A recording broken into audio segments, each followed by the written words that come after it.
ఈ కార్యక్రమాన్ని మీకు సమర్పిస్తున్న వారు భారత వ్యవసాయ మంత్రిత్వ శాఖ మరియు దూరదర్శన్. రైతు నేస్తం రైతు నేస్తం రా ఓ రైతు నేస్తం రైతు నేస్తం రైతు నేస్తం రా.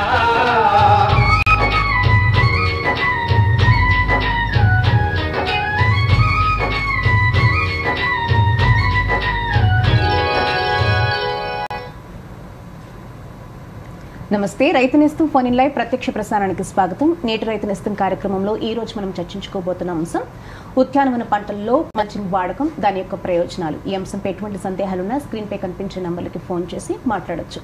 ఇక ఇదే అంశం గురించి మనతో చర్చించేందుకు వారి యొక్క సలహాలు సూచనలు మనకు అందించేందుకు మనతో పాటు ఉన్నారు డాక్టర్ యు శ్రవంతి, విషయ విజ్ఞాన నిపుణులు, ఉద్యాన కృషి విజ్ఞాన కేంద్రం, బెల్లపల్లి నుంచి. నమస్తే. నమస్తే. దూరదర్శన్కి స్వాగతం అండి. మేడం, ఈరోజు మనం ఉద్యానవన పంటల్లో మల్చింగ్ ఏ విధంగా అవలంబించాలి, దాని యొక్క ప్రయోజనాలు ఏంటి, దీనిలో ఉండే రకాలేంటి, వీటన్నిటి గురించి మాట్లాడుకుందాం. ముందుగా మల్చింగ్ విధానం అంటే ఏంటి? మల్చింగ్ అంటే మనకు అది కొత్త పదం ఏం కాదు. దాదాపుగా మన 100 ఏళ్ల నాటి నుంచి మన రైతులు ఫాలో అవుతున్నటువంటి పద్ధతే. కాకపోతే కొద్దిగా దాని మీద అవగాహన లేకపోవడం వల్ల మల్చింగ్ పద్ధతిని రైతులు ఫాలో అవ్వలేకపోతున్నారు.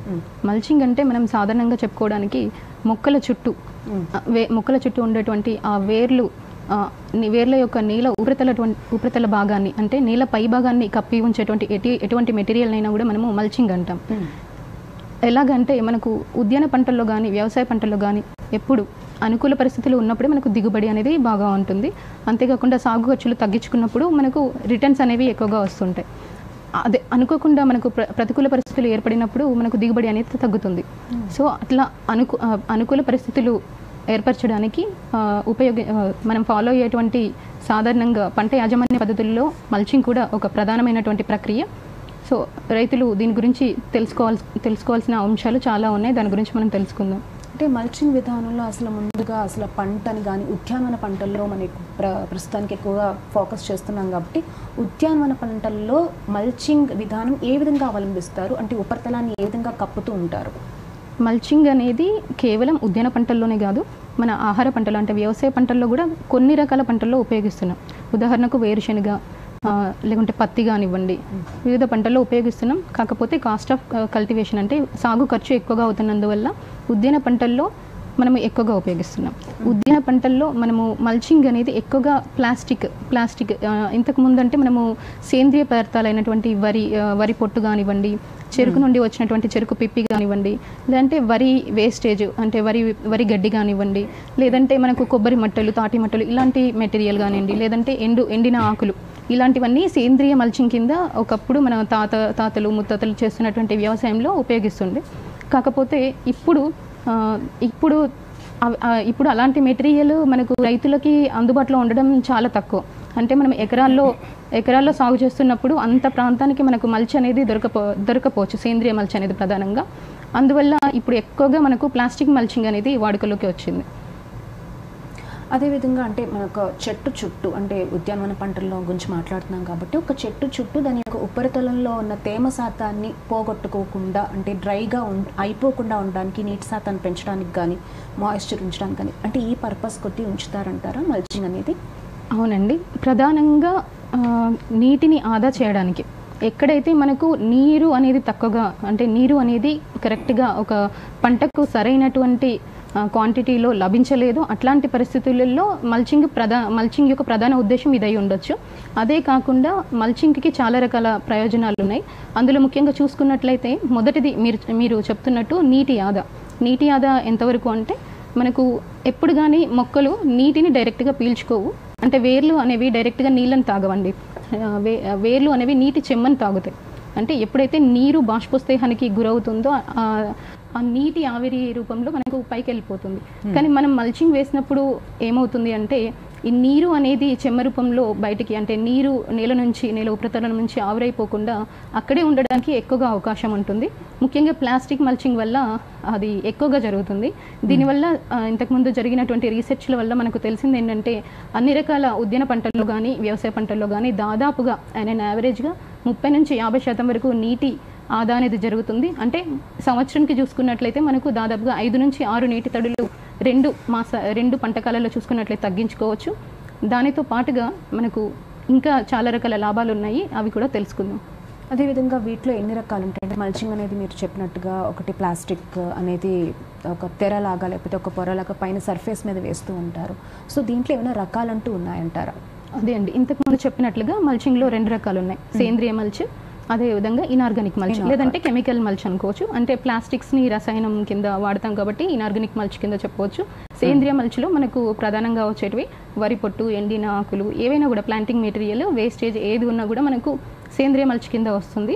దీనితో పాటుగా గులకరాళ్ళు, మనము గులకరాళ్ళు ఎక్కడ చూస్తామంటే మనకు కుండీలలో మనం మొక్కలు పెంచుకున్నప్పుడు గులకరాళ్ళు అనేవి వేస్తుంటాము. అవి కూడా మంచి మెటీరియల్ సేంద్రియ మల్చ్.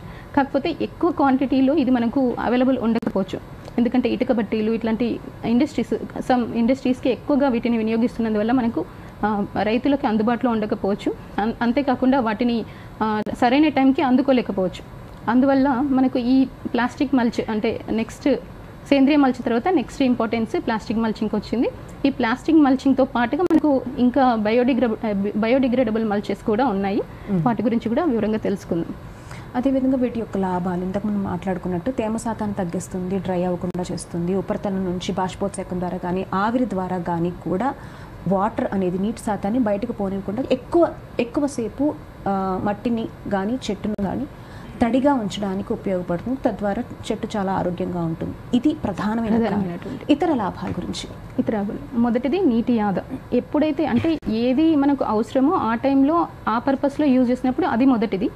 ఇన్ కేస్ మన తెలంగాణ రాష్ట్రంలో చూసినట్లయితే రైతులు ప్రధానంగా ఎదురవుతున్నటువంటి ప్రాబ్లము ఎక్కువగా సాగు ఖర్చు పెరుగుతుంది. సాగు ఖర్చు దేనివల్ల పెరుగుతుందంటే కూలీల ఖర్చు పెరగడం వల్ల. ప్రధానంగా కూలీలని వివిధ రకాల పంట యాజమాన్య పద్ధతులకు ఉపయోగించినప్పటికీ ఎక్కువగా ఉపయోగించేది మనకు కలుపు సమస్య ఎక్కువగా ఉండడం వల్ల కూలీల సంఖ్య అనేది ఎక్కువగా ఉపయోగించాల్సి వస్తుంది. అండ్ యావరేజ్ మనము ఎకరానికి తీసుకున్నట్లయితే ఒక 10 మంది లేబర్స్ ఒకసారి కలుపు తీయడానికి వినియోగించాల్సి వస్తుంది. ఆ విధంగా ఆ కలుపు వల్ల మనకు సాగు ఖర్చు అనేది పెరుగుతుంది. ఎప్పుడైతే మనము మల్చింగ్, ప్లాస్టిక్ మల్చింగ్ కానీ వేరే ఇతర మల్చ్ కానీ ఉపయోగించినప్పుడు ఈ ప్రధాన పంటకు అందుతున్నటువంటి సూర్యరశ్మి కానివ్వండి, నీటి తడి కానివ్వండి, ఏవి కూడా మనకు ఈ కలుపుకి అందుకోకపోవడం వల్ల కలుపు అనేది దాదాపుగా 80 నుంచి 85% వరకు పెరగదు. సో కలుపు పెరగకపోవడం వల్ల ఆటోమేటిక్గా మనము కలుపు సమస్య అనేది నివారించుకోవడానికి అవకాశం ఉంటుంది. దీనితో పాటుగా మనము ఎప్పుడైతే ఇప్పుడు వర్షాకాలం ఉంది, వర్షాకాలం ఉన్నప్పుడు ఏంటంటే డైరెక్ట్గా వర్షము మొక్క మొదల్లో పడుతూ ఉంటుంది. మొక్క మొదల్లో పడినప్పుడు ఏంటంటే నేల విచ్ఛిన్నం జరుగుతుంది, నేల కోతకు గురవుతూ ఉంటుంది. ఈ విధంగా ఎప్పుడైతే మనం ప్లాస్టిక్ మల్చింగ్ వేసుకున్నట్లయితే ఈ నేల అనేది కోతకు గురి కాకుండా ఉంటుంది. ఆ విధంగా ప్లాస్టిక్ మల్చిని నేల కోతకు గురి కాకుండా కూడా ఉపయోగపడుతుంది. దీంతో పాటుగా ఎప్పుడైతే మనం ప్లాస్టిక్ మల్చింగ్ కానీ ఇతర మల్చులు కానీ మొక్క చుట్టూ వేసినప్పుడు ఒక రకమైనటువంటి వేర్ల చుట్టూ ఒక టైప్ ఆఫ్ మైక్రోన్యూట్రియంట్, ఒక సూక్ష్మ వాతావరణం అనేది అది సెల్ఫ్గా క్రియేట్ చేస్తుంది. అంటే ఇప్పుడు మనము మల్చికి పైన ఉన్నటువంటి ఎన్విరాన్మెంట్ని, వాతావరణాన్ని, లోపల ఉన్నటువంటి వాతావరణాన్ని చూసినట్లయితే స్టేబుల్గా ఉంటుంది అనమాట. ఉష్ణోగ్రత అనేది మనకు మల్చి లోపల ఉన్నటువంటి ఉష్ణోగ్రత స్టేబుల్గా ఉంటుంది. అతి కాకుండా లో కాకుండా స్టేబుల్ గా ఉంటుంది. కూడా టెంపరేచర్స్ లో డిఫరెన్సెస్ ఉన్నప్పటికీ కూడా ఇప్పుడు మనకు చల్లగా ఉందనుకోండి, వాతావరణం చల్లగా ఉందనుకోండి, మొక్కకు ఆ చలి వల్ల మనకు ఇతర రకాల తెగుళ్ళ సమస్యలు వచ్చే అవకాశం ఉంటుంది భూమిలో. కానీ మల్చి మనం వేసుకున్నప్పుడు ఏంటంటే ఆ టెంపరేచర్ అనేది స్టేబుల్ గా ఉండడం వల్ల మనకు ఆ సమస్యలు అనేవి రాకుండా ఉంటాయి. ఉష్ణోగ్రతల వ్యత్యాసాన్ని కూడా స్టేబుల్ గా ఉంచడానికి కూడా ఉంటుంది. మనము పైన అంటే మల్చి పైన వాతావరణాన్ని, కింద వాతావరణాన్ని చూసుకున్నట్లే ఇది ఒక సూక్ష్మ వాతావరణాన్ని కూడా క్రియేట్ చేస్తుంది. దీనివల్ల ఇంకో రకమైన ఉపయోగం ఏంటంటే మనకు మట్టి లోపల మనకు ఉపయోగపడే సూక్ష్మజీవులు కూడా ఉంటాయి. ఉపయోగపడేటువంటి బ్యాక్టీరియా, నత్రజని స్థిరీకరణ బ్యాక్టీరియా, లేకుంటే ఫాస్ఫరస్ స్థిరీకరణ బ్యాక్టీరియాలు, లేదంటే వానపాములు ఉంటాయండి. ఇవన్నీ కూడా వాటికి ఏంటి కొంచెం వెచ్చదనం కావాలి, ఎప్పటికీ నీటి చెమ్మ అనేది కావాలి. సో ఇవి ఉన్నప్పుడు ఏంటంటే అవి కూడా మంచిగా ఆరోగ్యంగా హెల్దీగా ఉండడానికి ఉంటుంది. అవి కూడా విస్తరణ చెందడానికి ఉపయోగపడుతున్నాయి. ఇవి పంట పొలాల్లో ఎక్కువగా వానపాములను కొని తెస్తూ ఉంటారు, లేకపోతే కల్టివేషన్ అక్కడ పొలాల పక్కనే కూడా కల్టివేట్ చేస్తూ ఉంటారు ఈ వానపాములు. సో దీని ద్వారా మల్చింగ్ విధానం ద్వారా అంటే ఎక్కువగా తేమ శాతం ఎక్కువగా ఉండడం వల్ల వాటంతట అవే ఎక్కువగా వానపాములు ఎక్కువగా విరివిగా ఉండే అవకాశం ఉంటుంది అంటారు. అవును, ఆటోమేటిక్గా ఎప్పుడైతే సూక్ష్మజీవులకు వాటికి కన్వీనియంట్గా పెరగడానికి ఏవైనా ఏ జీవి అయినా కూడా ఎక్కడ వాతావరణం అనుకూలంగా ఉంటుందో అక్కడికి కదులుతుంది. సో ఆటోమేటిక్గా అక్కడికి ఆ జీవులు అనేవి రావడానికి అవకాశం ఉంటుంది. సో మల్చింగ్ వేసుకోవడం వల్ల ఏంటంటే ఉష్ణోగ్రతలు స్టేబుల్గా ఉండడము, గాలి ప్రసరణ, ఎవ్రీథింగ్ అనుకూల వాతావరణం ఉండడం వల్ల ఈ ఉపయోగకరమైనటువంటి బ్యాక్టీరియాలు, వానపాములు, ఇతర జీవులు కూడా మంచిగా ఉండడానికి ఉంటుంది. ఇంకొకటి ప్లాస్టిక్ మల్చింగ్లో ఏంటంటే రిఫ్లెక్షన్ ఉంటుంది. వివిధ రకాల రంగుల్లో వివిధ రకాల రిఫ్లెక్షన్స్ ఉంటాయి. దానివల్ల కొన్ని హానికారక రసం పీల్చు పురుగులు కానీ, కీటకాలు కానీ అవి ఏంటంటే ఆ రిఫ్లెక్షన్కి భయపడి అక్కడికి రాకపోవడం కూడా జరుగుతుంది. అంటే ఇండైరెక్ట్గా మనం కొంతవరకు పెస్టిసైడ్ స్ప్రే కూడా తగ్గించుకోవడానికి అవకాశం ఉంటుంది. అంటే మనకు చీడపీడల నివారణ తగ్గుతుంది కాబట్టి పెస్టిసైడ్ స్ప్రే కూడా మనం తగ్గించుకోవచ్చు. అంతేకాకుండా దీనితో పాటుగా మనకు ఎరువుల వినియోగ సామర్థ్యం కూడా ఎక్కువగా ఉంటుంది.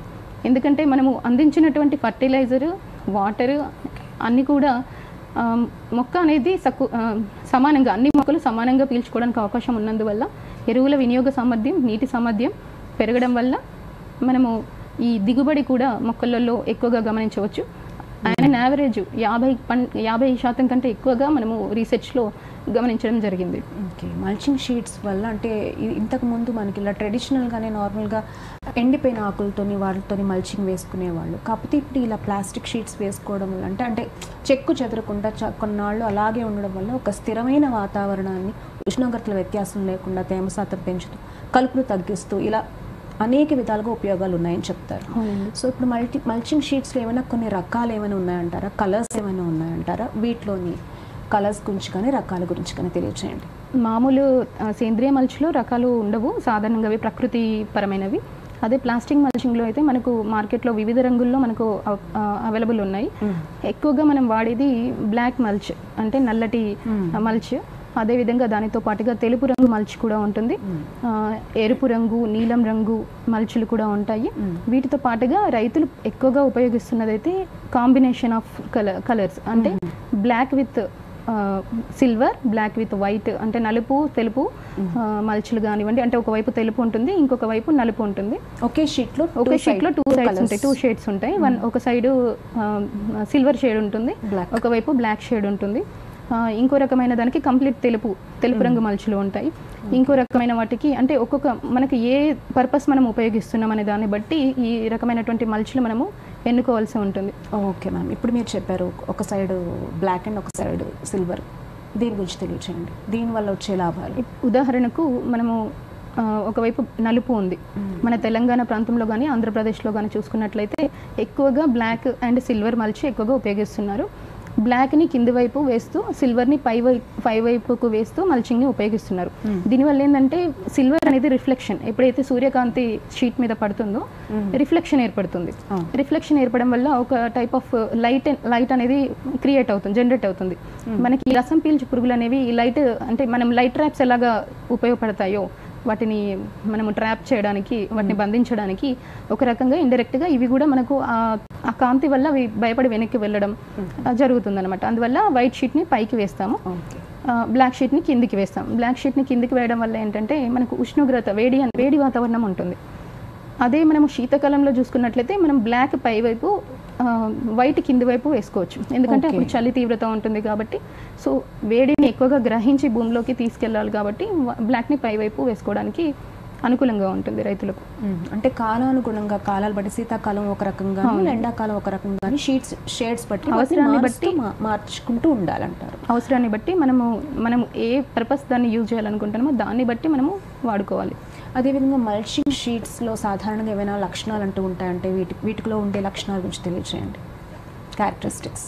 ఎస్, ఏదైనా మల్చి షీట్ మనం కొనేటప్పుడు ఫస్ట్ దాని థిక్నెస్, అంటే పంటల్ని బట్టి దాని యొక్క, అంటే మల్చింగ్ షీట్ని ఎన్నుకునే మందం డిఫరెంట్గా ఉంటుంది, అంటే థిక్నెస్ అనేది డిఫరెంట్గా ఉంటుంది. ఉదాహరణకు మనము ఆహార పంటల్లో కూడా వాడతామని చెప్పాము. ఉదాహరణకు వేరుశెనగలో వాడినట్లయితే మనము 7 మైక్రాన్స్ థిక్నెస్ని మనము ఉపయోగిస్తాము. అంటే మనకు మల్చింగ్ షీట్ అనేది 7 నుంచి దాదాపుగా మనకు 100-200 మైక్రాన్స్ వరకు కూడా అవైలబుల్గా ఉంటుంది. కూరగాయ పంటల్లో అయితే దాదాపుగా 25 మైక్రాన్ మందం ఉన్నటువంటి మల్చింగ్ షీట్ని మనం ఉపయోగిస్తుంటాము. అదేవిధంగా మనము పండ్ల తోటల్లో అయితే మొక్క యొక్క వయసుని బట్టి, ఒకవేళ ఏడాది వయసు ఉన్నటువంటి పండ్లలో అయితే మనము 35 నుంచి 50 మైక్రాన్ల మందం ఉన్నటువంటి మల్చింగ్ షీట్ని ఉపయోగిస్తాము. అదే ఒకవేళ ఎక్కువ సంవత్సరాలు అంటే పెరెనియల్ క్రాప్స్ అంటే 10 సంవత్సరాలు పైబడినటువంటి చెట్లకైతే మనము ఈ మైక్రాన్ మందం అనేది ఎక్కువగా ఉంటుంది. అంటే 100 మైక్రాన్ల మందం ఉన్నటువంటి మల్చింగ్ షీట్ని ఉపయోగిస్తాము. ఇది మందం థిక్నెస్ మల్చింగ్ షీట్ని సెలెక్ట్ చేసుకునేటప్పుడు. దానితో పాటుగా ముఖ్యమైనది ఏంటంటే ఇప్పుడు ప్లాస్టిక్ అన్నప్పుడు ఇది మనం వాడేటువంటి మాట్లాడుకునేది ప్లాస్టిక్ మల్చింగ్ గురించి. ఈ ప్లాస్టిక్ మల్చింగ్ అంటే మనకు సూర్యరశ్మిని వేడిని అదేవిధంగా మనకు వేడిని తట్టుకోవాలి, వర్షానికి చినగకుండా ఉండాలి, ఇవన్నీ ఉండాలి. కాబట్టి ప్లాస్టిక్ షీట్ని సెలెక్ట్ చేసేటప్పుడు అవి యూవీ స్టెరిలైజ్డ్ షీట్స్ని మాత్రమే మనము సెలెక్ట్ చేసుకోవాల్సి ఉంటుంది. ఇలా సెలెక్ట్ చేసుకున్నప్పుడు ఏంటంటే ఎక్కువ ఉష్ణోగ్రత ఉన్నప్పుడు అవి వ్యాకోచించకుండా, చలిగా ఉన్నప్పుడు అవి సంకోచించకుండా ఉండడానికి అనుకూలంగా ఉంటుంది. దీనితో పాటుగా మనము మల్చింగ్ షీట్ని ఎన్నుకునేటప్పుడు సైజు డిఫరెంట్ ఫీట్స్లో ఇప్పుడు 3 ఫీట్లలో కానీ 4 ఫీట్లలో కానీ అవైలబుల్గా ఉంటాయి. అంటే ఏ పంటకు ఉపయోగిస్తున్నాం అనే దాన్ని బట్టి దాని యొక్క సైజుని ఎన్నుకోవాలి. దీనితో పాటుగా డ్యూరబిలిటీ అంటే ఎక్కువ రోజులు మన్నికగా ఉండాలి. మనం వేసినటువంటి షీట్ ఒక నెల రోజుల్లోనే చినిగిపోతే రైతుకు నష్టం కలుగుతుంది. అలా కాకుండా మనం ఎన్ని నెలల పంట అనేది వేసుకుంటున్నామో దాన్ని బట్టి ఆ మల్చింగ్ షీట్ అనేది మనం వేసుకోవాలి. అంటే ఎక్కువ రోజులు కనీసం ఒక 6 నుంచి 7 నెలలు మనకు మల్చింగ్ షీట్ అనేది రావాలి. ఓకే, మన్నికగా ఉండాలి. ఈ మల్చింగ్ షీట్ యొక్క సాధారణ లక్షణాలు ఇంకా తెలుసుకుందాం. ఇంకా ఒక బ్రేక్ తీసుకుందాం. ఓకే.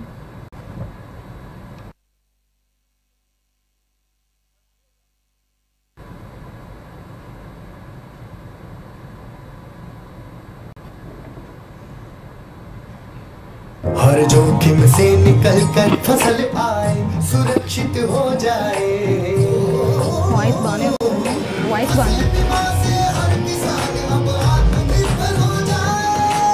अब सूखा पड़े या बाढ़ आ जाए कोई डर नहीं। अब ओले पड़े या कीट पतंगे फसल खा जाए कोई फिक्र नहीं। अब कैसी भी आपदा हमारी फसल पे आ जाए। ఓకే, అంటే మేడం అడుగుతున్నారు కదా. క్వశ్చన్ వేసినప్పుడు ఆయన సైడ్ ఓకే ఓకే ఆన్సర్ ఇచ్చేటప్పుడు ఓకే ఓకే సరే. రెడ్ లైట్ न्यूनतम प्रीमियम पर अधिकतम भुगतान का वादा। योजना से हर साल जुड़ रहे हैं 5 करोड़ से ज्यादा किसान। अब आपकी है बारी। नजदीकी कृषि कार्यालय, सहकारी समिति, बैंक शाखा, अधिकृत बीमा कंपनी या जन सेवा केंद्र में स्वेच्छा से करा सकते हैं पंजीकरण। फसल बीमा पोर्टल या फसल बीमा ऐप द्वारा भी किया जा सकता है पंजीकरण। प्रधानमंत्री फसल बीमा योजना, आपकी फसलों का संपूर्ण सुरक्षा कवच। कृषि एवं किसान कल्याण मंत्रालय, भारत सरकार। లాస్ట్ 10 minutes ఉందన్నప్పుడు స్పీడ్ అవ్వండి. ఇప్పుడు మెల్లగా చెప్పండి. మధ్యాహ్నం కూడానా? కిసాన్ కాల్ సెంటర్ ఉదయం 6 గంటల నుండి రాత్రి 10 వరకు తెరిచి ఉంటుంది. ఆదివారం కూడానా? ఏడాదిలో 365 రోజులు తెరిచుంటుంది. వ్యవసాయ సంబంధిత సమస్యలకి మీ భాషలో వెంటనే సమాధానాన్ని పొందడానికి దేశంలోని ఏ ఫోన్ నుంచైనా జాతీయ హెల్ప్ లైన్ నంబర్ 1800 పై సంప్రదించండి. విరామం అనంతరం రైతు నేస్తం కార్యక్రమానికి తిరిగి స్వాగతం. మేడం, ఇందాక మీరు ఎక్స్ప్లెయిన్ చేస్తున్నారు మల్చింగ్ షీట్ యొక్క క్యారెక్టరిస్టిక్స్ ఏ విధంగా ఉంటాయి, సాధారణ లక్షణాలు, వాటి యొక్క థిక్నెస్, డ్యూరబిలిటీ, వీటి గురించి మనము ఇంతకుముందు తెలుసుకున్నట్టుగా థిక్నెస్ అనేది చాలా ఇంపార్టెంట్. దానితో పాటుగా సైజ్ ఇంపార్టెంట్. అదేవిధంగా అది యూవీ స్టెరిలైజ్డ్ అయ్యి ఉండాలి. దానితో పాటుగా నెక్స్ట్ ఏంటంటే దాని యొక్క బిఎస్ఐ మార్క్ అనేది ఉండాలి. అంటే bureau of Indian standards mark ఉన్నట్లయితే ఏంటంటే మనకు అన్ని రకాలు క్వాలిటీగా మలిచి ఇవ్వబడింది అనేది రైతుకు తెలుసుకోవడానికి అనుకూలంగా ఉంటుంది. లేదంటే ఐఎస్ఐ మార్క్ అయినా మనకు మల్చింగ్ షీట్ ప్రొడ్యూస్ చేసేటువంటి కంపెనీ మీద ఉండాల్సి ఉంటుంది. అదేవిధంగా మల్చింగ్ షీట్ అనేది అన్ని పంటలకు ఒకే విధంగా ఉంటుందా, లేకపోతే ఒక్కో పంటకు ఒకే రకంగా వాడాలంటారా? దీని ఏమైనా వ్యత్యాసం ఏమైనా ఉన్నదంటారా? దీని గురించి మనకు మల్చింగ్ షీట్ అనేది ఒక్కో పంటకు ఒక్కలాగా ఉంటుందండి. ఆహార పంటలకు ఒకలాగా ఉంటుంది, ఉద్యాన పంటలకు ఒకలాగా ఉంటుంది. ఉద్యాన పంటల్లో కూడా మనకు కూరగాయలకు ఒకలాగా ఉంటుంది, పండ్ల తోటలకు ఒకలాగా ఉంటుంది, పూల తోటలకు ఒకలాగా ఉంటుంది. ఉదాహరణకు చూసుకున్నట్లయితే కూరగాయ పంటల్లో సాధారణంగా ఉండేటువంటి స్పేసింగ్ 45 సెంటీమీటర్లు మొక్కల మధ్య, 45 సెంటీమీటర్ల మొక్కల మధ్య, అదేవిధంగా 45 సెంటీమీటర్ల వరుసల మధ్య ఉండొచ్చు. లేదంటే 60/45 60/45 సెంటీమీటర్లు ఉండవచ్చు. ఈ విధంగా దగ్గర స్పేసింగ్ ఉంటుంది. మనం పండ్ల తోటల్లో చూసుకున్నట్టయితే 5 మీటర్లు, 2 మీటర్లు, 3 మీటర్లు ఈ విధంగా ఉంటుంది. ఈ విధంగా స్పేసింగ్ని బట్టి మనం మల్చింగ్ షీట్ ఎన్నుకోవాల్సిన అవసరం ఉంటుంది. ఉదాహరణకు కూరగాయల్లో టమాటోలో చూసుకున్నట్లయితే టమాటోలో మనకు మొక్కలు వచ్చేసి మనము 60 సెంటీమీటర్లు వరుసల మధ్య, అదేవిధంగా 45 సెంటీమీటర్లు మొక్కల మధ్య మనం పాటిస్తుంటాం. ఇలా పాటించినప్పుడు మనకు ఏవైతే మనము ఎత్తుమడులు చేసుకుంటామో మల్చింగ్ షీట్ వేయడానికి, ఆ షీట్ అనేది మనకు 3 ఫీట్ల నుంచి 4 ఫీట్ల వరకు అవైలబుల్ ఉంటుంది కంపెనీని బట్టి. ఒకవేళ 3 ఫీట్ల బెడ్ వేసుకున్నట్లయితే 1 ఫీట్ ఎక్కువగా వెడల్పు ఉన్నటువంటి షీట్ని మనం ఎంచుకోవాల్సి ఉంటుంది. ఎందుకంటే మనము ఈ షీట్ని మనం అమర్చేటప్పుడు 1/2 ఫీట్ ఒకవైపు, 1/2 ఫీట్ ఒకవైపు మట్టిని మనము ఎగదోయడానికి ఉపయోగపడుతుంది. కాబట్టి 4 ఫీట్ల మల్చిని మనము ఎన్నుకోవాల్సి ఉంటుంది. అదేవిధంగా పండ్ల తోటల్లో చూసుకున్నట్లయితే కొంచెం ఎక్కువ ఫీట్లు ఉన్నటువంటి ఇప్పుడు ఎక్కువగా మనకు వీడ్ మ్యాట్స్ అనేసి వస్తున్నాయి. వీడ్ మ్యాట్స్ ఎక్కువ థిక్నెస్ ఉన్నటువంటి, ఎక్కువ మైక్రాన్ మందం ఉన్నటువంటి వీడ్ మ్యాట్స్ కూడా అవైలబుల్ ఉంటున్నాయి. ఇవి ఎక్కువ ఫీట్లు అంటే 6 ఫీట్లు 7 ఫీట్లు వెడల్పు ఉన్నటువంటి మల్చింగ్ షీట్స్ కూడా మార్కెట్లో అందుబాటులో ఉన్నాయి. రైతులు కూడా ఎక్కువగా ఉపయోగిస్తున్నారు. ఈ విధంగా పంటకు మనం వాడేటువంటి మల్చింగ్ షీట్ అనేది డిఫరెంట్గా ఉంటుంది. Okay madam. అదేవిధంగా మల్చింగ్ షీట్ వేసుకునేటప్పుడు అసలు ఎంతెంత సైజులో వేసుకోవాలి, లేదంటే పంటను కానీ మల్చింగ్ షీట్స్ వేసుకోవాలి, ఫస్ట్ టైం వేసుకుంటున్నారు, రైతు ఏ విధంగా తన పంటను కానీ పొలాన్ని కానీ ప్రిపేర్ చేసుకోవాలి, ఏ విధంగా రెడీ చేసుకోవాలి? మల్చింగ్ షీట్స్ తీసుకొచ్చారు, ఏ సైజులో కట్ చేయాలి, ఎలా ప్రిపేర్ చేయాలి తన పొలాన్ని? ఓకే, తెలుసుకుందాం. మల్చింగ్ షీట్ వేసేటప్పుడు స్టెప్ వైజ్గా మనము మాట్లాడుకుందాం. ముందుగా మనము రైతు పొలాన్ని సిద్ధం చేసుకోవాలి. పొలాన్ని సిద్ధం చేసుకోవడం అంటే కామన్గా మనము పొలాన్ని 3 నుంచి 4 సార్లు దున్నుతాము. తర్వాత రోటావేటర్ వేస్తాము. రోటావేటర్ వేసిన తర్వాత సాయిల్ అంతా మంచిగా నున్నగా తయారవుతుంది. తయారైన తర్వాత ఇందులో మల్చింగ్ షీట్ వేయడానికి రైజ్డ్ బెడ్స్ అనేవి వేసుకోవాల్సి ఉంటుంది. ఈ రైజ్డ్ బెడ్స్ మనము మామూలుగా ట్రాక్టర్తో అయినా వేసుకోవచ్చు, లేదంటే మాన్యువల్గా లేబర్ని ఉపయోగించైనా వేసుకోవచ్చు. ఈ రైజ్డ్ బెడ్ వేసేటప్పుడు మనం ఏ పంటనైతే వేస్తున్నామో ఆ పంటకి అనుకూలంగా వెడల్పు అనేది అంటే 1 మీటర్ కానీ 1.2 మీటర్లు కానీ, లేదంటే పండ్ల మొక్కలకైతే 1 సంవత్సరం మొక్కలకైతే 1.5 మీటర్లు, లేదంటే 5 సంవత్సరాల పైబడిన వాటికైతే ఎక్కువ 2 మీటర్ల వరకు మనం ఈ విధంగా బెడ్స్ని ఏర్పరచుకోవాల్సి ఉంటుంది.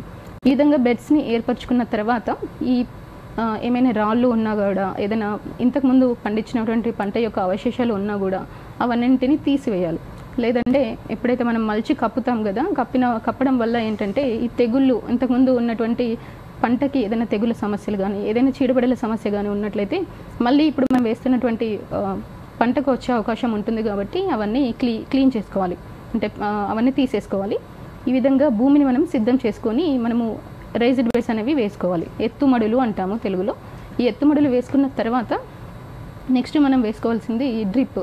ఎప్పుడైతే మల్చింగ్ షీట్ వేస్తామో, మల్చింగ్ షీట్ వేసినప్పుడు మళ్ళీ మనము ఎరువులు వేసుకోవడానికి కొంచెం పాసిబిలిటీ అనేది ఉండదు. అందువల్ల ముందుగానే మనము ఈ డ్రిప్ లైన్స్ అనేవి మల్చింగ్ షీట్ కంటే ముందుగా బెడ్ల మీద మనం అమర్చుకోవాల్సి ఉంటుంది.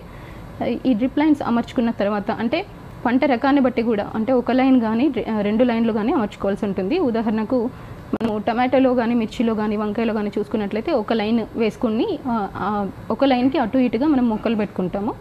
అదే మనము పుచ్చ, వేరే తీగజాతి కూరగాయల్లో చూసుకున్నట్లయితే 2 డ్రిప్ లైన్స్ వేసుకొని ఆ డ్రిప్కి ఇరువైపులా మనము ఈ మొక్కలు అనేవి పెట్టుకుంటాం. అదేవిధంగా ఈ డ్రిప్స్ ఎప్పుడైతే వేసామో, ఆ డ్రిప్స్ వేసుకున్నప్పుడు కూడా పంట స్పేసింగ్ని బట్టి రంధ్రాలు అనేవి, లాటరల్స్ మీద రంధ్రాలు అనేవి మనము ఏర్పరచుకోవాల్సి ఉంటుంది. ఈ డ్రిప్స్ వేసుకున్న తర్వాత మనము ఈ మల్చింగ్ షీట్ అనేది దాని మీద పరుచుకోవాల్సి ఉంటుంది. మల్చింగ్ షీట్ సాధారణంగా మనకు 400 మీటర్ల బండిల్స్లో అవైలబుల్గా ఉంటుంది. అంటే మనకు సుమారుగా 1 ఎకరానికి చూసుకున్నట్లయితే 6 బండిల్స్ వరకు, 6 నుంచి 8 బండిల్స్ వరకు మనకు పడుతుంటాయి. అంటే నెంబర్ ఆఫ్ బెడ్స్ని బట్టి సాధారణంగా ఆయన యావరేజ్గా 6 నుంచి 8 బండిల్స్ వరకు మనకు మల్చింగ్ షీట్స్ బండిల్స్ అనేవి పడుతూ ఉంటాయి. ఈ మల్చింగ్ షీట్స్ని మనం పరుచుకునేటప్పుడు ఒక వ్యక్తి అటువైపుగా ఉండి లాగుతూ ఉంటారు. 2 వ్యక్తులు అటు ఇటుగా ఉండేసి, అంటే మనం ఏవైతే ఎత్తుమడులు చేసుకున్నామో ఆ ఎత్తుమడులకు 2 వైపులా చిన్న గాడులు కూడా మనం చేసుకోవాలి, ముందే చేసుకోవాలి. ఈ గాడుల పైనుంచిగా ఈ మల్చింగ్ షీట్ అనేది మనము పరుచుకుంటూ వెళ్ళాలి. ఎప్పుడైతే ఈ మల్చింగ్ షీట్ని పరుస్తున్నామో లోపల గాలి అనేది కూడా ఎక్కువగా చొరబడకుండా నీట్గా గట్టిగా పడుతూ దాన్ని పరుచుకోవాల్సి ఉంటుంది. మల్చింగ్ షీట్ని పరుచుకున్నప్పుడు వెంటనే ఈ గాడుల పైన ప్లాస్టిక్ మల్చి వచ్చింది కదా, దాని మీద మనము ఈ మట్టిని అనేది కప్పివేస్తూ ఉండాలి వెంటనే. ఈ విధంగా మల్చింగ్ షీట్ని మొదటి నుంచి చివరి వరకు నీట్గా పరుచుకున్న తర్వాత నెక్స్ట్ మనం చేయాల్సింది ఏంటంటే మొక్కల స్పేసింగ్ని బట్టి దాని మీద రంధ్రాలు అనేవి చేసుకోవాల్సి ఉంటుంది. అంటే ఒక్కొక్క మొక్కను బట్టి ఏ పంట అయితే పండించాలో ఆ పంటను బట్టి మనం స్పేసింగ్ అనేది మొక్కల మధ్య దూరాన్ని బట్టి మనము ఆ రంధ్రాలు అనేవి చేసుకోవాల్సి ఉంటుంది. దానికి అంటే రౌండ్గా రావడానికి కొన్ని రకాల పరికరాలు ఉన్నాయి. లేదంటే మనం ఒక పీవీసీ పైప్ని బట్టి కూడా పైప్ని ఉపయోగించి కూడా సింపుల్గా మనము ఈ రంధ్రాలు అనేవి చేసుకోవడానికి అవకాశం ఉంటుంది. ఈ విధంగా మనము మల్చింగ్ షీట్ని రైతుల పొలాల్లో వేసుకోవచ్చు. అదేవిధంగా మల్చింగ్ షీట్ వేసుకునేటప్పుడు కొన్ని పంటలకు అంటే ఇంత మైక్రాన్ షీట్స్ వేసుకోవాలి, ఇంతే మైక్రాన్ షీట్స్లో కూడా డిఫరెన్సెస్ ఉంటాయి కాబట్టి ఎటువంటి వాటికి ఎలాంటి మైక్రో షీట్స్ వేసుకోవాలి అనువుగా?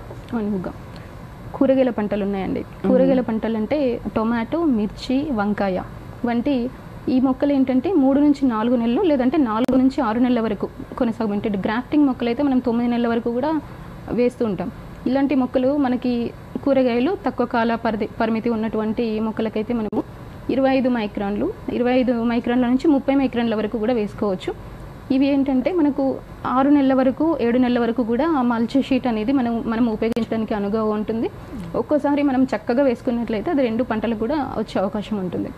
ఇంకోటి నెక్స్ట్ వచ్చేసి పూల తోటలు అంటే మనము జాస్మిన్కి అంటే మల్లెకు కానీ గులాబీకి కానీ ఎక్కువగా మల్చింగ్ షీట్ అనేది ఉపయోగిస్తుంటాము కమర్షియల్గా. ఈ మల్చింగ్ షీట్ అనేది 30 నుంచి 35 మైక్రాన్లు అనేది మనం ఎంచుకోవాల్సి ఉంటుంది. అంటే పూలు పండ్లు అనేవి ఈ పూల పంటలు జాస్మిన్ కానీ గులాబీ కానీ కొంచెం 9 నెలల కంటే ఎక్కువ రోజులు మనకి ఉంటాయి. అదేవిధంగా మనం పండ్ల తోటల్లో 2 రకాలు. మళ్ళీ ఫస్ట్ ఇయర్ మనం మొదటి సంవత్సరం పెట్టేటువంటి పండ్ల తోటలకు 1 సంవత్సరం పండ్ల తోటలకైతే 50 మైక్రాన్ల మల్చింగ్ షీట్ని ఉపయోగించాల్సి ఉంటుంది. ఒకవేళ 5 సంవత్సరాలు పైబడినటువంటి పండ్ల తోటలకైతే 50 నుంచి 100 మైక్రాన్ల మల్చింగ్ షీట్ని కూడా ఉపయోగించాల్సి ఉంటుంది. ఓకే, అదేవిధంగా మల్చింగ్ షీట్ వేసుకునేటప్పుడు రైతులు ఏమైనా జాగ్రత్తలు కానీ తీసుకోవాలంటారా? అంటే మల్చింగ్ షీట్ వేసేటప్పుడు కానీ పొలం విషయంలో కానీ మల్చింగ్ షీట్ విషయంలో కానీ లేదంటే డ్రిప్స్ కూడా వేస్తూ ఉంటారు మల్చింగ్ షీట్ వేసే ముందు. వీటిలో ఏమైనా జాగ్రత్తలు ఏమైనా ముందుగా పాటించాలంటారు? అంటే ఒక్కసారి మనం షీట్ వేసిన తర్వాత మళ్ళీ డ్రిప్ విషయంలో కానీ మళ్ళీ చేంజ్ అంటే ఇవన్నీ అదనపు భారంగా అంటే మళ్ళీ చేయాల్సిన పనులుగా అవుతూ ఉంటాయి. సో ముందుగా తీసుకోవాల్సిన జాగ్రత్తలు ఏంటి? మల్చింగ్ షీట్ వేసేటప్పుడు రైతులు ముందుగా చెప్పినట్టుగా భూమిని దున్నుకోవాలి. భూమిని దున్నుకున్నప్పుడు ప్రధానంగా పంట అవశేషాలు అంతకుముందు ఉన్నటువంటి పంట అవశేషాలు అన్నీ తీసివేయాలి. దానితో పాటుగా ఈ చిన్న రాళ్ళు అవి ఎందుకు తీసేయాలంటే అవి ఎప్పుడైతే మనకు ఈ ఎత్తైన మడులలో ఉంటాయో ఉన్నప్పుడు ఏంటంటే ఈ ప్లాస్టిక్ షీట్ అనేది చినిగిపోవడానికి అవకాశం ఎక్కువగా ఉంటుంది. అందువల్ల వాటిని ఖచ్చితంగా తీసేయాలి. దాంతోపాటుగా సేంద్రీయ వ్యవసాయం చేసేటువంటి రైతులు ఏంటంటే డైరెక్ట్గా కొంతమంది రైతులు పశువుల పేడను డైరెక్ట్గా వేస్తుంటారు. ఇలా వేయడం ద్వారా ఏంటంటే ఎప్పుడైతే షీట్ వేసిన తర్వాత కొంచెం టెంపరేచర్ ఎన్విరాన్మెంట్ అనేది మారినప్పుడు ఆ పేడ అనేది గట్టిపడి ఆ విధంగా కూడా మల్చింగ్ షీట్ చిరిగిపోవడానికి అవకాశం ఉంటుంది. ఆ విధంగా వేయకూడదు. రెండవది ఏంటంటే డ్రిప్ లైన్స్ ముందే పరుచుకోవాలి. డ్రిప్ లైన్స్ ముందే పరుచుకున్నప్పుడు ఏంటంటే ఒకసారి డ్రిప్ ఆన్ చేసి చూసుకోవాలి మనకు పంటల అంటే స్పేసింగ్ అనేది కరెక్ట్గా ఉందా, అన్ని డ్రిప్ హోల్స్ దగ్గర ఈ వాటర్ అనేది పడుతుందా అనేది ఒకసారి ఆన్ చేసి చూసుకోవాలి ముందుగానే షీట్ పరచకోకముందే. రెండవది ఏంటంటే ఇంకొక విషయం ఏంటంటే ఎప్పుడైతే మనము భూమిని దున్నేటప్పుడు ఆఖరి దిక్కులో కావాల్సినటువంటి బేసల్ డోస్ ఆఫ్ ఫర్టిలైజర్స్ అంటే ఫార్మియార్డ్ మెన్యూర్ కానీ వానపాముల ఎరువు కానీ వేపపిండి కానీ ముందుగానే వేసుకోవాలి. అంటే రైతులు అనుకోవచ్చు మనం పంట పండించేది ఎత్తైన బెడ్ల దగ్గరే కదా, మరి పంట మొత్తం అంటే మొత్తం పొలం మొత్తం మనం ఫర్టిలైజర్ వేసుకున్నప్పుడు అది వేస్ట్ అవుతుందని అనుకోవచ్చు. కాదండి, ఎప్పుడైతే మనము ఈ రైజ్డ్ బెడ్స్ వేస్తున్నామో 10 నుంచి 15 సెంటీమీటర్లు టాప్ సాయిల్ అంతా కూడా మనకు బెడ్స్ మీదకే వచ్చేస్తుంది. దానివల్ల ఎరువు అనేది నిరుపయోగంగా ఉండదు, ఉపయోగంగానే ఉంటుంది. ఇది మొదటిది మనము షీట్స్ వేసే ముందు తీసుకోవాల్సిన జాగ్రత్తలు. రెండవది ఏంటంటే షీట్ వేసేటప్పుడు ఖచ్చితంగా 3 వ్యక్తులు అవసరం ఉంటుంది. బిగుతుగా పట్టుకొని దాన్ని గాలి చొరబడకుండా మనము నిదానంగా పరుచుకోవాలి. రెండవది ఏంటంటే మనము ఈ షీట్ మీద ఇటు నుంచి అటు నుంచి ఇటు కానీ నడవడాలు అలాంటివి చేయకూడదు. ఎప్పుడైతే నడుస్తామో ఏంటంటే ఆ ప్రెషర్ వల్ల కూడా ఆ మల్చింగ్ షీట్ చినిగిపోవడానికి ఎక్కువగా ఛాన్స్ ఉంటుంది. అంతేకాకుండా కొంతమంది రైతులు ఏంటంటే ఫీడింగ్ అంటే పశువుల ఎరువు కోసం అనేసి మేకలను కానీ వేరే పశువుల్ని కానీ అందులో పంట పొలాల్లో వదిలేస్తుంటారు. అలా చేయకూడదు. ఎందుకంటే వాటికి ఉన్నటువంటి గోర్ల వల్ల కూడా మల్చింగ్ షీట్ చినిగిపోవడానికి అవకాశం ఉంటుంది. అందువల్ల ఇది కూడా కొంచెం జాగ్రత్త తీసుకోవాలి. సో ఈ విధంగా మనం మల్చింగ్ షీట్ వేసినప్పుడు జాగ్రత్తలు పాటించాల్సి ఉంటుంది. ఓకే, మల్చింగ్ షీట్ అనేది పాలిథిన్ అండ్ ప్లాస్టిక్ కాబట్టి అది చిరిగిపోయే అవకాశం లేకుండా ముందుగానే రాళ్ళను తీసివేయడం కానీ లేకపోతే మేకలు గొర్రెలు ఇవి తినడానికి రాకుండా కొంచెం జాగ్రత్త పడాలంట. అవునండి.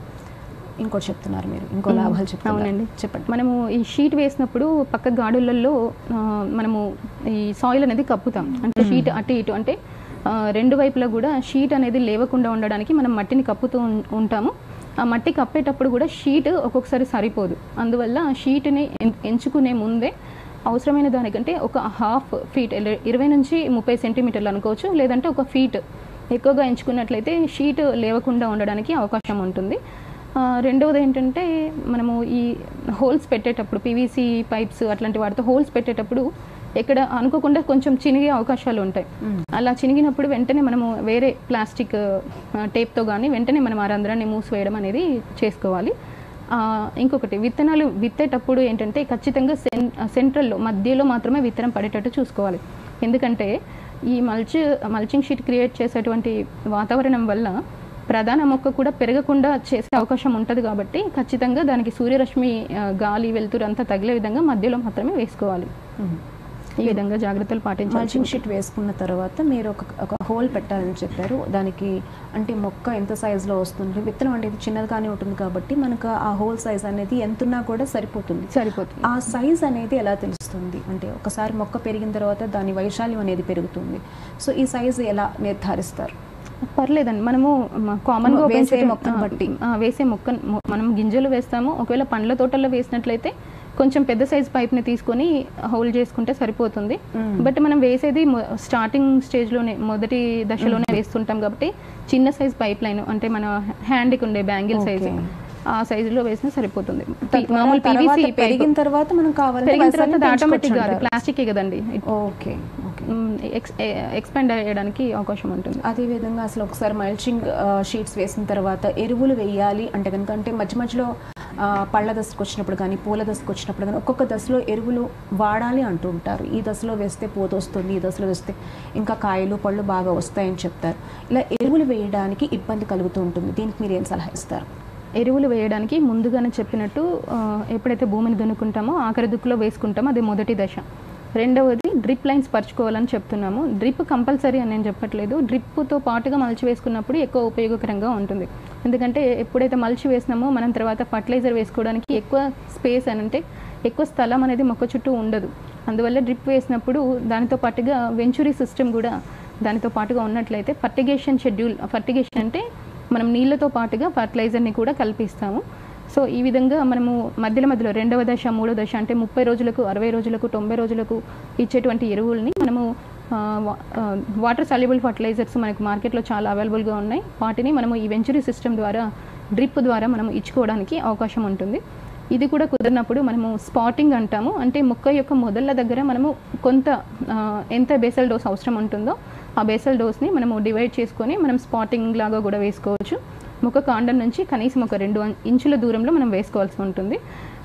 ఇది కాకుండా మైక్రోన్యూట్రియంట్ మేనేజ్మెంట్ అంటే స్థూల పోషకాలతో పాటుగా ముఖ్యంగా కూరగాయ పంటలకు కానీ పూల మొక్కలకు కానీ పండ్ల తోటలకు కానీ ఈ సూక్ష్మ పోషకాలు అనేవి చాలా ఇంపార్టెంట్.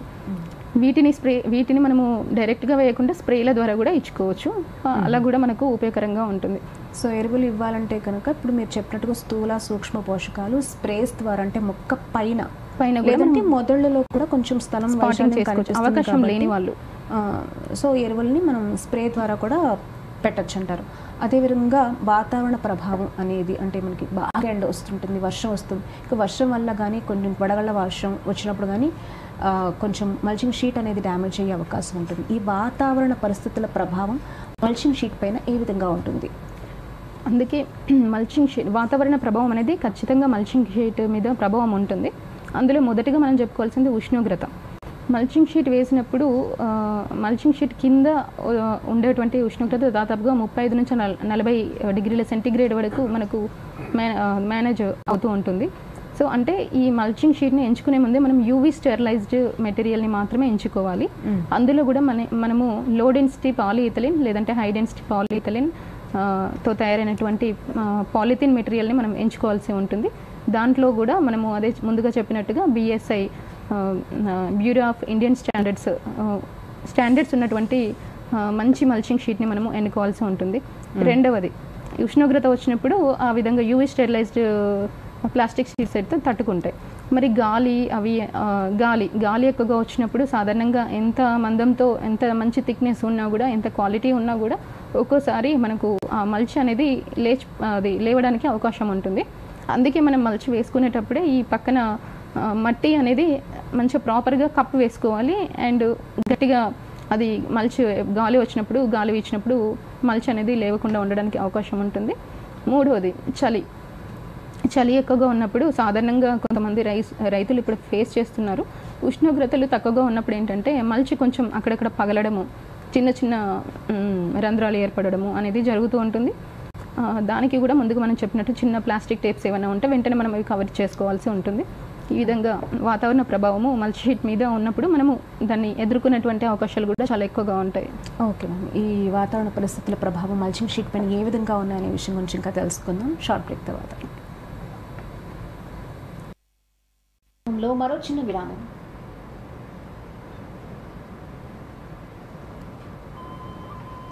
సగమైందా? ఇంకెంత ఉంది టైం? ఇదిగో నిన్నే. నన్నెందుకు పిలుస్తారు? వెళ్ళి దాంతోటి చెప్పండి. ఎవరితో?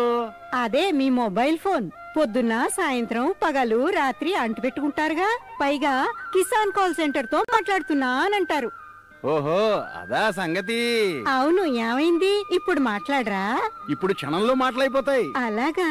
అవును, ఇప్పుడు ఎక్కువ లైన్లు ప్రత్యేకమైన టెక్నిక్ కారణంగా వ్యవసాయ నిపుణులతో వెంటనే మాట్లాడొచ్చు. ఎప్పుడైనా లైన్ బిజీగా ఉంటే మన సమస్యల్ని ఫోన్ పై రికార్డ్ చేయొచ్చు. వారి నుండి ఫోన్ వస్తుంది. ఇంకా సమస్యకి పరిష్కారం కూడా మెసేజ్ రూపంలో వస్తుంది. ఇదిగో చూడు, వచ్చేసింది. అరేవా, అంటే దీని అర్థం వేచి ఉండక్కర్లేదన్నమాట.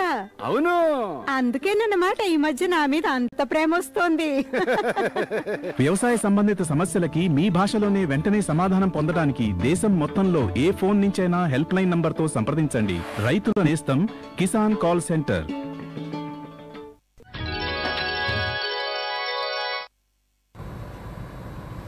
రైతు నేస్తం కార్యక్రమానికి తిరిగి స్వాగతం. వీడ్ మ్యాక్స్ అంటే ఏంటి? దీనివల్ల వచ్చే ఉపయోగాలు ఏంటి? వీడ్ మ్యాట్స్ కూడా ఈ రోజులలో ఎక్కువగా రైతులు వాడుకలోకి తీసుకొచ్చారు. అంటే ఎక్కువ మంది రైతులు పండ్ల తోటల్లో ఉపయోగిస్తున్నారు. వీడ్ మ్యాట్స్ కూడా ఒక రకమైనటువంటి మల్చ్ అన్నమాట. అంటే మల్చ్కి దీనికి చాలా వ్యత్యాసం ఉంటుంది. సాధారణ మల్చ్ అయితే మనకు థిక్నెస్, దాని యొక్క మైక్రాన్ సైజ్ అనేది తక్కువగా ఉంటుంది. అంటే 25 మైక్రాన్ల నుంచి కేవలం 100 మైక్రాన్ల వరకు ఉంటుంది. అదే మనం వీడ్ మ్యాట్ థిక్నెస్ చూసుకున్నట్లయితే అది కొంచెం ఎక్కువగా ఉంటుంది. రెండో విషయం ఏంటంటే డ్యూరబిలిటీ, ఎక్కువ రోజులు, ఎన్ని రోజులు వస్తుంది అనేది.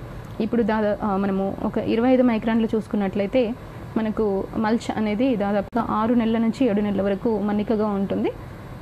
మనం మంచిగా ఉపయోగించినట్లయితే రెండవ పంట కాలానికి కూడా ఉపయోగపడుతుంది. అదేవిధంగా 50 మైక్రాన్లో చూసుకున్నట్లయితే కనీసం 1.5 సంవత్సరం వరకు మనకు మన్నికగా ఉంటుంది. 50 ఆ పైన 100 మైక్రాన్ల మల్చింగ్ షీట్ని చూసుకున్నట్లయితే 2 నుంచి 3 సంవత్సరాలు మనం మ్యాక్సిమం ఉపయోగించడానికి అవకాశం ఉంటుంది. అదే వీడ్ మ్యాట్స్ అనేవి తీసుకున్నట్లయితే ఎక్కువ సంవత్సరాలు, అంటే 5 నుంచి దాదాపుగా 10 సంవత్సరాలు 12 సంవత్సరాల వరకు మనము మెయింటైన్ చేసేటువంటి థిక్నెస్తో వీడ్ మ్యాట్స్ ఉంటాయి. ఈ విధంగా వీడ్ మ్యాట్స్ ఎక్కువగా మనము పండ్ల తోటల్లో, అంటే ద్రాక్ష కానివ్వండి, లేదంటే మామిడి, సపోటా, జామ ఇట్లాంటి పండ్ల తోటల్లో, అరటి ఇట్లాంటి పండ్ల తోటలలో ఎక్కువగా ఉపయోగిస్తున్నారు. ఈ వీడ్ మ్యాట్స్ ఏంటంటే మనకు మల్చిలో అయితే గాలి, ఉష్ణోగ్రత ఇవన్నీ చాలా స్థిరంగా ఉంటాయి. కాకపోతే వీడ్ మ్యాట్లో మల్చిలో ఉన్నంత స్థిరంగా ఉండవు. కొంతవరకు స్టేబుల్గా ఉండకుండా కొంచెం ఉష్ణోగ్రతలు మారే అవకాశం ఉంటుంది. అదేవిధంగా అక్కడక్కడ మనము ఈ వీడ్ మ్యాట్స్ మీద మొక్కల్ని పెట్టేటప్పుడు ఇంటూ ఆకారంలో కానీ ప్లస్ ఆకారంలో కానీ చిన్న చిన్న కటింగ్స్ అనేవి ఇస్తుంటాం. దానివల్ల కొంచెం గాలి ప్రసరణ అనేది కూడా జరుగుతూ ఉంటుంది. దీనివల్ల కూడా మనకు ఉష్ణోగ్రత మేనేజ్మెంట్ అనేది సరిగ్గా ఉండదు. రెండవది ఏంటంటే మల్చ్ షీట్స్కి కొంచెం ఖరీదు తక్కువ, వీడ్ మ్యాట్స్కి కొంచెం ఖరీదు ఎక్కువ. అంటే మన్నికే ఎక్కువ, ఖరీదు కూడా ఎక్కువే. అందువల్ల అందరు రైతులు ఎక్కువగా దీన్ని వాడడం అనేది ఉండటం లేదు. మల్చ్ షీట్ని పరుచుకునేటప్పుడు మనము మళ్ళీ తిరిగి ఉపయోగించడానికి అవకాశం ఉండదు. కాకపోతే వీడ్ మ్యాట్ని ఉపయోగించినప్పుడు మాత్రం మనము మళ్ళీ ఉపయోగించుకోవడానికి అవకాశం ఉంటుంది. దాన్ని ఇంకొకటి ఏంటంటే మల్చ్ షీట్ని మనము పరుచుకున్నప్పుడు మట్టితో కవర్ చేస్తుంటాము. వీడ్ మ్యాట్స్ని మనము పండ్ల తొట్టెలు కప్పుకున్నప్పుడు మట్టితో కానీ లేదంటే చిన్న పిన్స్ ఇస్తారు, plastic pins, you type pins ఇస్తుంటారు. ఆ పిన్స్తో మనం గట్టిగా వాటిని భూమి లోపలికి నొక్కి పెట్టి మలిచి కదలకుండా ఉండడానికి వీడ్ మ్యాట్స్ కదలకుండా ఉండడానికి యూ పిన్స్ అనేవి వాడుతుంటారు. ఈ విధంగా చాలా వ్యత్యాసాలు ఉన్నాయి, ఉపయోగాలు ఉన్నాయి, ఖర్చు కూడా ఉంటుంది. అదేవిధంగా ఇందాక మాట్లాడుకున్నప్పుడు హై డెన్సిటీ పాలీఇథిలిన్ వీటి గురించి high density and low density వీటిలో ఏమైనా వ్యత్యాసం ఉందా? ఓన్లీ డెన్సిటీ ద్వారానే వ్యత్యాసమా, లేకపోతే మనం పంటల్లో వేసేటప్పుడు కూడా వీటిని డిఫరెన్సెస్గా వేసుకోవచ్చుంటారా? అదేం లేదండి, వ్యత్యాసము ఎక్కువగా ఉండదు. ఆల్మోస్ట్ అన్ని మల్చులు కూడా లో డెన్సిటీ హై డెన్సిటీ తోటి తేడా ఉంటాయి. మైక్రాన్స్లో తేడా ఉంటుంది కదా, సో దాన్ని బట్టి మనకు మల్చి తేడా ఉంటుంది. ఓకే, అదేవిధంగా ప్లాస్టిక్ మల్చింగ్ షీట్స్ని అసలు వేసుకోవచ్చా? Plastic is banned or something ఇలా అంటూ ఉంటారు అన్నమాట, బ్యాన్ చేస్తారు అంటే ప్లాస్టిక్ని వాడకూడదు అని. ఇది పర్యావరణంగా ఏదైనా ముప్పు తీసుకొస్తుందంటారా లేదా? చాలా మంచి ప్రశ్న వేశారు. సాధారణంగా రైతులకు ప్లాస్టిక్ అనగానే ఇది ఉపయోగించవచ్చా అనే భయంతో చాలామంది ఉపయోగంలోకి తీసుకురారు. ఖచ్చితంగా ఎప్పుడైతే మనకు ఉపయోగం ఉందో దానికి 80% ఉపయోగం ఉంటే ఒక 20%, 10% మనకు దానివల్ల ఇలాంటి ప్రమాదం కూడా ఉంటుంది. ఏంటంటే మనము వేయడం ఎంత ముఖ్యమో తీయడం కూడా అంతే ముఖ్యం. అంటే మల్చింగ్ షీట్ మనం వేసేటప్పుడు ఎంత జాగ్రత్తగా వేస్తామో మళ్ళీ మనం తీసేటప్పుడు కూడా మనం అంతే జాగ్రత్త అనేది పాటించాలి. ఎప్పుడైతే మల్చింగ్ షీట్ తీసేటప్పుడు జాగ్రత్తలు పాటించలేదో రెండవ పంట వేసినప్పుడు అదే మనకు ప్రతికూల పరిస్థితులను క్రియేట్ చేస్తుంది. ఏ విధంగా అంటే మనం ముందుగా చెప్పుకున్నట్టు కలుపు నివారించడానికి ఇది ఉపయోగపడుతుందని చెప్తున్నాము. అదేవిధంగా ఈ మల్చ్ అనేది మనం తీసేసినప్పుడు మట్టిలో చిన్న చిన్న పీసెస్ అనేవి మిగిలిపోయి ఉంటాయి. అంటే సరిగ్గా తీయకుండా డైరెక్ట్గా వెంటనే తీసి పడేసినా కూడా ఏంటంటే చిన్న చిన్న మైక్రోప్లాస్టిక్స్ అనేవి భూమిలో మిగిలిపోతుంటాయి. ఇవి భూమిలో మిగిలిపోయి ఉండడం వల్ల ఏంటంటే ఈ మైక్రో పోర్స్ ఉంటాయి కదా భూమిలో, ఆ మైక్రో పోర్స్ని బ్లాక్ చేస్తాయి. అంటే గాలి లోపలికి బయటికి వెళ్ళనివ్వకుండా, నీటిని కిందికి పోనివ్వకుండా, ఈ విధంగా ఒక ప్రతికూల పరిస్థితిని మొక్కలోని వేరు భాగానికి అది క్రియేట్ చేస్తుంది. దీనివల్ల మొక్క బాగా పెరగకుండా ఉంటుంది. అదేవిధంగా మనకు టెంపరేచర్స్ బాగా పెరిగినప్పుడు కూడా అవి కొంచెం బర్నింగ్ ఎఫెక్ట్స్ అంటే వేడి వాతావరణం అనేది క్రియేట్ చేస్తూ ఉంటుంది. లేదంటే కొంతమంది రైతులు ఏంటంటే డైరెక్ట్గా ప్లాస్టిక్ని కాలబెడుతుంటారు. ఈ విధంగా కాలబెట్టినప్పుడు కూడా ఏంటంటే పర్యావరణానికి చాలా ప్రమాదకరం. ఏంటంటే అవి చాలా విషవాయువుల్ని మనకు వాతావరణంలోకి విడుదల చేస్తుంటాయి కాబట్టి ఆ విధంగా కూడా మనకు ఎఫెక్ట్ అనేది కలుగుతుంది. అందువల్ల మనము ఈ మల్చి షీట్ని తీసేటప్పుడు ముందుగా మనం ఏం చేయాలంటే మంచి జాగ్రత్త పాటించాలి. ఏ విధంగా అంటే ముందుగా పొలం మొత్తాన్ని మనం మంచిగా నీళ్ళతో తడిపేయాలి. తడిపేసినప్పుడు ఏంటంటే మల్చి కవర్ అనేది కొంచెం దాని కింద ఉన్నటువంటి ఆ బెడ్స్ అనేవి బాగా నానిపోయి మల్చి షీట్ ఈజీగా పైకి లేవడానికి అవకాశం ఉంటుంది. ఈ విధంగా మనం ఆ మల్చి షీట్ అనేది మొత్తం పూర్తిగా తీసివేయాలి. తీసివేసిన తర్వాత కూడా భూమిని దున్నినప్పుడు ఒకరు లేదంటే ఇద్దరు లేబర్స్ని పెట్టి ఖచ్చితంగా ఆ ఇక్కడైతే చిన్న చిన్న చినిగినటువంటి షీట్స్ ఉన్నాయో వాటిని ఖచ్చితంగా ఏరి వేయించి బయట పడేయించాలి. ఈ విధంగా మనము వచ్చేటువంటి 10% అనర్థాన్ని మనము తగ్గించుకోవచ్చు. సో ప్లాస్టిక్ షీట్ మల్చింగ్ షీట్గా వాడినప్పుడు ఖచ్చితంగా అవసరం అయిపోయిన తర్వాత వాడకం అయిపోయిన తర్వాత ఖచ్చితంగా వాటి యొక్క అవశేషాలను పూర్తిగా తీసివేయాలి. సో చిన్న చిన్న అవశేషాలు ఉన్నా కూడా అది నీటి సరఫరా కానీ ఎరువుల సరఫరా కానీ అంటే ఎయిర్ కూడా గాలి కూడా వాతావరణ పరిస్థితులు అటు ఇటు వెళ్ళడానికి కుదరదు కాబట్టి చిన్న చిన్న అవశేషాలను కూడా తొలగించాలి అని చెప్తారు. అండ్ దానికి వెలిగించకూడదని చెప్పారు, అంటించకూడదు. వెలిగించేస్తూ ఉంటారు అదే పంట పొలాల్లో. అది పర్యావరణానికి చాలా చాలా దుష్ప్రభావాన్ని తీసుకొస్తుంది అంటారు. అదేవిధంగా మల్చింగ్ అసలు ఎన్ని సంవత్సరాలు వాడవచ్చు? దీని యొక్క డ్యూరబిలిటీ ఒకసారి వేసిన తర్వాత పంట పొలంలో ఎన్ని సంవత్సరాల వరకు ఉంచాలి? 2 రకాలుగా చెప్పుకోవచ్చు. మల్చింగ్ షీట్ని మళ్ళీ వాడవచ్చా అనే క్వశ్చన్. వాడవచ్చా అంటే వాడవచ్చు. మల్చింగ్ షీట్ ఒకవేళ మళ్ళీ వాడితే అదే పంటకు వాడాలా లేదంటే వేరే పంటకు వాడాలా అనేది రెండవ ప్రశ్న. మల్చింగ్ షీట్ని మళ్ళీ వాడుకోవచ్చు. ఎప్పుడైతే మనము మల్చింగ్ షీట్ని తీసేస్తున్నామో ఖచ్చితంగా దాని మీద ఉన్నటువంటి పాత మట్టి అవశేషాలు కానివ్వండి, పంట మొక్క అవశేషాలు కూడా ఏది ఉండకుండా నీట్గా తీసివేయాలి. ఈ తీసివేసినప్పుడు కూడా ఎండ టైంలో తీయకుండా నీడ ఉన్న టైంలో తీయాలి. మళ్ళీ మల్చింగ్ షీట్ మనం నేలను తడిగా ఉంచినప్పుడు తీయాలని చెప్పాను కదా, ఇలా తీసినప్పుడు షీట్ కూడా కొంచెం తడిగా ఉంటుంది. ఇది ఆరబెట్టడానికి మనము ఎండలో ఆరబెట్టకుండా నీడలో మాత్రమే ఆరబెట్టాలి. ఈ విధంగా మల్చింగ్ షీట్ని తీసివేయాలి. అదేవిధంగా ఒక పంటకు వాడిన ఒక పంటకు వాడినటువంటి మళ్ళీ వాడొచ్చు. ఎలాంటి పరిస్థితుల్లో వాడొచ్చు? ఒకవేళ ఫేడ్ అవ్వకుండా ఉంటాయి దాని యొక్క కలర్, మల్చింగ్ షీట్ యొక్క కవర్ కానీ ఫేడ్ అవ్వకుండా ఉంటాయి, కలర్ కానీ పోకుండా ఉన్నా మనం వాడుకోవచ్చు. అదేవిధంగా మల్చింగ్ షీట్ మీద రంధ్రాలు అవి ఇవి చినిగడము అలాంటివి లేకుండా నీట్గా ఉన్నట్లయితే మళ్ళీ మనం వాడుకోవచ్చు. రెండవది ఏంటంటే ఒక పంటకు వాడినటువంటి మల్చింగ్ షీట్ని ఇంకో పంటకు కూడా మనం వాడుకోవచ్చు. ఎప్పుడైతే మనం నీట్గా క్లీన్గా పాత పంట అవశేషాలు లేకుండా ఉంచుతామో అప్పుడు వాడుకోవచ్చు. లేదంటే ఈ మొక్కకు వచ్చినటువంటి ఉదాహరణకు టమాటోకు మనం వేసినటువంటి మల్చింగ్ షీట్ని మనము మళ్ళీ మిర్చి పంటకు వాడినామనుకోండి, సేమ్ రసం పీల్చు పురుగుల బెడద కానీ తెగుళ్ళ సమస్య కానీ మళ్ళీ దానికి కూడా సోకే అవకాశం ఉంటుంది. ఈ విధంగా జాగ్రత్తలు పాటించాలి. ఓకే అండి, చాలా చాలా ధన్యవాదాలండి. ఉద్యానవన పంటల్లో మల్చింగ్ విధానం ఏ విధంగా అవలంబించాలి, దాని యొక్క ప్రయోజనాలు అంటే ఎన్ని రకాలు ఉన్నాయి, అసలు ఏ విధంగా స్టార్టింగ్ నుంచి ఎండింగ్ వరకు చాలా క్లుప్తంగా వివరించారు. చాలా ధన్యవాదాలండి. ధన్యవాదాలు. ఈ అంశానికి సంబంధించిన అదనపు సమాచారానికి సంప్రదించవలసిన మా చిరునామా అదనపు సమాచారం డాక్టర్ యు శ్రవంతి, విషయ విజ్ఞాన నిపుణులు, ఉద్యాన కృషి విజ్ఞాన కేంద్రం, Bellampalli. Phone number 9408444782. Phone number మరొకసారి 9408444782. రేపటి రైతు నేస్తం కార్యక్రమంలోని అంశం 31/10/2025 శుక్రవారం సాయంత్రం 6 గంటలకు ప్రసారం కానున్న రైతు నేస్తం ఫోన్ ఇన్ లైవ్ కార్యక్రమంలోని అంశం జీవాలలో వచ్చే పునరుత్పత్తి సమస్యలు, యాజమాన్య మెళకువలు.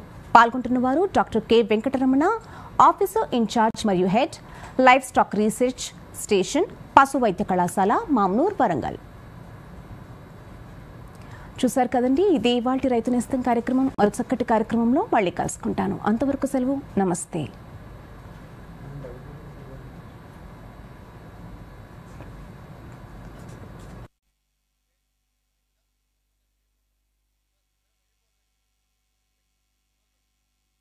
ఈ కార్యక్రమాన్ని మీకు సమర్పించిన వారు భారత వ్యవసాయ మంత్రిత్వ శాఖ మరియు దూరదర్శన్.